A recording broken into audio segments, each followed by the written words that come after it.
حضرت صدیق اکبر نے نا اپنی سوچوں کو، اپنی زبان کو، اپنے ہاتھ پاؤں باندھ لیے تھے کہ سونا جتھے چلاوے گا اسی ٹور پائیں گے. حضور کی رضا سمجھنے لگے. کچھ لوگ قریب رہتے ہیں لیکن رضا کو نہیں سمجھتے. ایک دفعہ حضور تشریف فرما تھے، مسجد نبوی شریف کا ماحول ہے، تو فجر کی نماز پڑھائی حضور نے، فجر کی.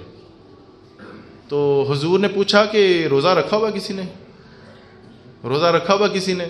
تو حضرت عمر فاروق فرمانے لگے یا رسول اللہ میرا رات کو ارادہ تھا کہ میں روزہ رکھ لوں، لیکن صبح پھر میں نے ارادہ گرا دیا. تو حضور نے پھر پوچھا کہ روزہ رکھا ہوا کسی نے؟ تو حضرت صدیق اکبر نے ہاتھ کھڑا کیا کہ یا رسول اللہ آپ پوچھتے نہ تو میں نہ بتاتا، لیکن آپ کا حکم تھا کہ بتاؤ کسی نے روزہ رکھا ہوا، تو میں نے ہاتھ کھڑا کیا کہ یا رسول اللہ میں نے روزہ رکھا ہوا ہے. اس کے بعد حضور فرمانے لگے کہ کسی نے کسی بیمار کی تیمارداری کی ہے؟ فوراً حضرت عمر بولے کہ یا رسول اللہ ابھی تو نماز پڑھی ہے فجر کی، گھر جائیں گے تو پھر کسی کی تیمارداری کریں گے. حضور فرمانے لگے تو ٹھہر جانا ایک منٹ، تو ٹھہر جانا ایک منٹ، ذرا دیکھ تو صحیح ہو کیا رہا ہے.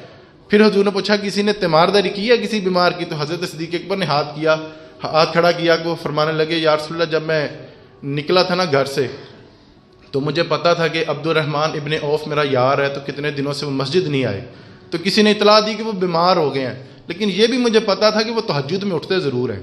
تو آج میں تہجد میں اٹھا ہوں تو ان کی تیمارداری کر کے پھر میں مسجد میں آیا ہوں. تھوڑی اونچی تیمارداری کرنا بھی سرکار کی سنت ہے. یہاں پہ تو حضور خود پوچھ رہے ہیں کہ کسی نے تیمارداری کی ہے. پھر تیسرا سوال کیا نا، جب حضور پوچھنے لگے کہ آج کسی نے کسی مسکین کو کھانا کھلایا، کسی مسکین کو کھانا کھلایا؟ تو حضرت عمر فاروق جلالی آدمی تھے، فوراً بولے کہ یا رسول اللہ ابھی تو مسجد میں بیٹھے ہیں، ابھی تو فجر کی نماز پڑھی ہے، پڑھیں گے گھر جائیں گے تو پھر ہی کسی مسکین کو کھانا کھلائیں گے نا. تو حضور فرمانے لگے تو پھر بول پڑا ایک منٹ ٹھہر جانا، تو دیکھ تو صحیح یہاں پہ ہو کیا رہا ہے. یعنی یہاں پہ شان صدیق اکبر کی محفل ہو رہی ہے. آج ہمارا موضوع بھی شان صدیق اکبر ہے نا جی، یہ بھی سرکار کی سنت ہے. سرکار فرمانے لگے تو ٹھہر جانا ایک منٹ، تو دیکھ تو صحیح. حضور نے پھر پوچھا کسی نے مسکین کو کھانا کھلایا؟ حضرت صدیق اکبر نے ہاتھ کھڑا کیا یا رسول اللہ میں نے کھلایا ہے.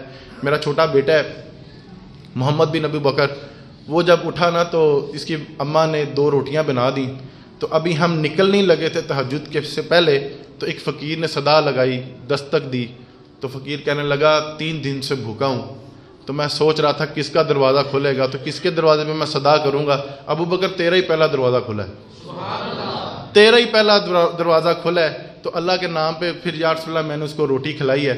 تو جب دیکھا نا تو حضرت عمر فاروق کہنے لگے یار سارے جواب تو حضرت ابو بکر صدیق نہیں دیتے نے.